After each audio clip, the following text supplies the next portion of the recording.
Welcome back to EDS, and in this video I'm going to show you how to simplify your trading with this one formula. First thing you want to do is open up your brokerage platform, and we are going to use options. Specifically, we are going to write options contracts, and we're also going to use futures. We're going to write the options contracts on futures contracts. We use options because we can get a high probability of success, and we use futures because futures uses span margin, and span margin allows us to be capital efficient, and capital efficiency allows us to get high returns on capital. So if your broker doesn't display a list of futures products that have options available to trade on them, then take note of these ticker symbols and make your own custom watch list. Then you want to order everything from high to low IV rank, because when we write options contracts, we are effectively short the contracts, and when we are short anything, that means we want to sell high, buy low, and volatility plays a role on option prices. When volatility rises, option prices rise. When volatility contracts, option prices go down. So we want to sell when volatility is high, and play the contraction of volatility and buy back lower, and this works because volatility is mean reverting. Now, once you've got everything set up like this, you want to only look at things to trade with an IV rank of over 30. Anything over 30 is considered high. Anything over 50 is considered very high. However, if IV rank is crazy high, then just be careful and try and find out why IV is so high for that particular underlying, and see if you still want to place a trade on that. So if you have a larger account, by all means you can just trade anything with an IV rank of over 30. If you have a smaller account, you probably want to stick to currencies, because span margin takes into account IV, and the higher the IV, the more buying power will be required. So if you have a look at the currencies, the Aussie dollar, the euro, Canadian dollar, etc., the British pound, it's quite low. It's under 10% IV.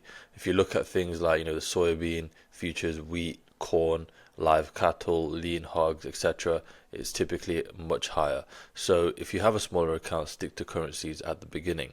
So let's have a look at the Canadian dollar futures. It is a Saturday, the market is closed, so our spreads are going to be a little bit wider, but it's nothing to worry about. We're just doing this for example purposes. We're not actually going to try and get this order filled today. I'm just going to show you what to do. So let's say we take the Canadian dollar futures, for example.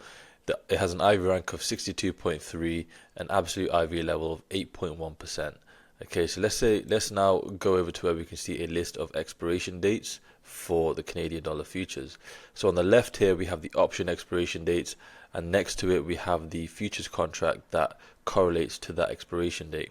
So for example, February 7th, March 7th lines up with the 6CH5 futures contract. April 4th, May 9th, and June 6th line up with the M5 contracts, and then so on and so forth. All good brokers will automatically display this information like this or in a similar format, so you don't really need to worry too much about which futures contract you want to pick. You just want to worry about the option expiration dates. And the one we want to pick needs to be between 30 and 60 days out in time. So we've got one here, 41 days, March 7th. So we're going to open that up. And now we are presented with the options chain. So very quickly, we've got calls on the left, puts on the right.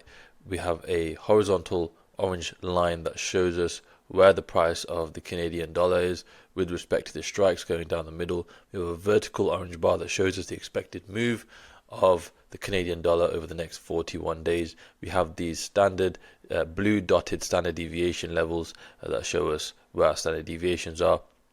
It's showing up to 2 standard deviations here on this options chain. And we've also got our positive deltas on the call side and negative deltas on the put side. So we have ensured that we are going to get a high return on capital because we're using futures. Now we need to make sure we get a high probability of success. So when we are short an options contract, what that means is we want price to stay away from that contract. So we want to sell contracts somewhere where it's not likely for price to go. Now we already know what the expected move is, so we simply just need to sell contracts outside of this expected move. The further out we go, the higher our probability of success will be. However, the less premium we will collect the further out we go, therefore the less return on capital we will get. So a sweet spot, in my opinion, is somewhere in and around the 1 standard deviation level, and that will usually line up with something in between 15 and 20 deltas. So we've got 14 deltas here on the call side, and we have 17 deltas here on the put side. So we've created a range now for ourselves, and what this position is doing basically is we want price to stay within this range, and as long as price is within this range at the point of expiration, we will keep 100% of the premium. Now the spreads here are super wide because the market is closed, but once the market opens again, these spreads will tighten up, so don't really pay too much note of that. This is just for example purposes. So what is the likelihood of price staying within this range at expiration? Well, it's 72%. That's what this number is down here, our POP, our probability of profit, and that's our probability of making at least 1 penny on this trade, 72%. But what if we don't want to wait till expiration? Say if we want to get out 50% of max profit. We have our P50 here, which isn't displayed for futures. However, it's typically about 10 to 15% higher than our POP. So we are looking at probabilities of success of between 72 and 87%. Give or take. So very, very high probabilities of success, and this is before managing the trade, making any adjustments, etc., which will increase our probabilities of success further. Now, how much money can we make? So the price here in the middle, bottom middle, is our mid price, 0.003. This is what we would look to try and get filled at, and you would multiply this out by the contract multiplier, but you don't need to worry about that because the broker will do it automatically. And once you multiply it out, we get this max profit number here. So this is in dollar terms, so $300. That's the premium that we would collect up front, and that would get added to our cash balance automatically. And our broker is going to require $579 in buying power to open this trade. So as you can see here, we have a over 50% return in 41 days that we can potentially make here. So very high return, very high probabilities of success. But what if we wanted to get a higher return on capital? Or we could just be more aggressive with our strike. Say if we go to the 23 the 23 delta, and the 23 delta on the put side as well. We are still in and around the 1 standard deviation level. We're just on the edge of the expected move. And if we have a look now, we would collect $480 up front, and our broker is going to require $726 in buying power to open this position. So our return on capital has significantly increased. Our POP has slightly dropped to 64%, and our P50 would probably be around 74 to 80%. So it's still very high probabilities of success. Anything over 50 is considered a high probability trade, so very high probabilities of success, but now we have an even higher return on capital as well. We also have this theta number here, $12.55. That's how much money we would make on a daily basis, assuming everything stays equal and the same as what it is now. That number will increase exponentially and become more aggressive as we get closer to expiration, assuming all else stays the same. So you do need to keep in mind how much buying power you are allocating to your positions, especially if you are newer and you don't really know how to manage positions properly or make adjustments. So in order to know how much buying power you should be allocating, we've created this free position sizing template. Link is in the description. Everybody can get a copy of it.